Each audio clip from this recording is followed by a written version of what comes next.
Bienvenue dans un nouveau Daily Vlog. Je suis en train de faire les miniatures pour le show de Thomas Levac et Alex Delocky. J'ai eu un oh man, ma caméra vient juste d'être dehors pendant très longtemps. Je voulais faire un timelapse. Fait que la vue de la caméra devient très brouille. Donc, ouais, j'ai eu un fuck avec les miniatures de Thomas Levac puis Alex Delocky. Genre, il était trop aplati, il était pas dans le bon format. J'avais déjà un genre de canevas de fête où ce que j'avais juste à rajouter la photo puis le nom de l'artiste. Ben, je vais utiliser ça puis il y aura juste pas la nouvelle intro. Parce que oui.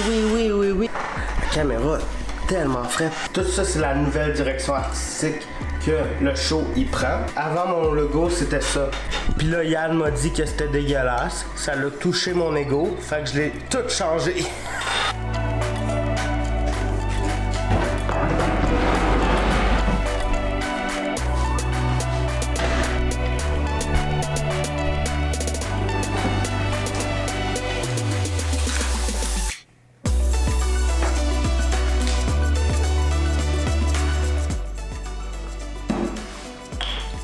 Aujourd'hui, je voulais prendre le temps de parler avec vous puis de vous parler de d'autres créateurs qui sont sur YouTube parce que je trouve que trop souvent sur YouTube, quand on parle de d'autres créateurs, c'est toujours en négatif, surtout au Québec. Je vous ai préparé un petit top 5 de mes créateurs préférés sur YouTube au Québec. Ils sont tous plus gros puis plus connus que moi, mais peut-être que vous les connaissez pas puis que vous allez connaître des nouveaux créateurs de contenu à la fin de la vidéo. En numéro 1, Victoria Charlton, une Québécoise qui vit au Mexique puis qui nous fait des vidéos vraiment dans le style d'un documentaire. Ça dure en moyenne entre 20 et 30 minutes. Puis dans ces vidéos, à chaque vidéo, elle te raconte une histoire, soit sur une disparition, un tueur ou juste des choses paranormales.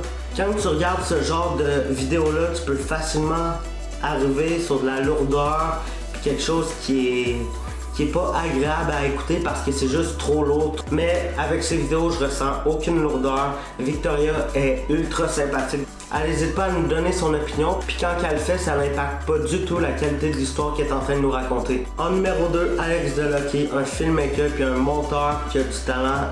C'est insane. J'ai eu la chance de le recevoir à mon podcast, ça devrait sortir dans quelques semaines. De base, Alex il se spécialise vraiment dans du montage vidéo pour d'autres créateurs, mais à chaque fois qu'il sort une vidéo sur sa chaîne, je suis sur le cul. C'est un gars qui a du talent, qui s'exprime bien devant la caméra, ça c'est pas donné à tous les monteurs. Je vous conseille vraiment d'aller voir ce qu'il fait. Il a sorti un documentaire récemment, c'est 5 minutes sur un gars qui a fait Montréal-Québec en vélo style chaise roulante là.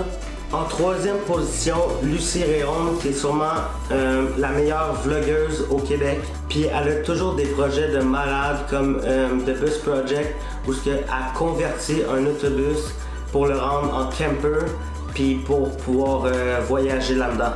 Je vous conseille vraiment d'aller voir sa chaîne parce que je veux pas que ça sonne comme un cliché, mais je trouve que les YouTubers, ils font souvent du contenu qui est vraiment fait par des femmes, pour des femmes. Je trouve ça cool de voir une Victoria Charlton ou une Lucie Réaume viser plus large avec son audience. En quatrième position, Jérémy Leblond-Fontaine. C'est un photographe, puis lui, le concept de ses vidéos, c'est des trucs sur la photographie animalière. Des fois, tu peux le suivre pendant une journée où il part en randonnée pour prendre des photos. Des fois, il se fait des campements dans le fin fond du bois pour aller chercher la photo qu'il veut. C'est un gars qui connaît son métier à fond. Si je devais lui donner un conseil, ça serait peut-être juste de couper un peu dans le gras.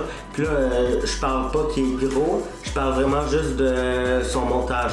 Pour finir, je pense que je vous parlerai de Thomas Gauthier. Lui, il est plus du genre à prendre un sujet et à le décortiquer. Il a décortiqué le documentaire qui était sorti sur les complotistes. Il a déjà décortiqué tout le personnage d'Alexis Cossette. Encore une fois, c'est quelqu'un avec beaucoup de talent qui fait vraiment beaucoup de recherches avant ses vidéos puis qui prend le temps d'écrire ses vidéos pour être sûr de ne pas raconter de la merde. Si vous connaissez pas ces créateurs-là, allez faire un tour sur leur chaîne puis amusez-vous.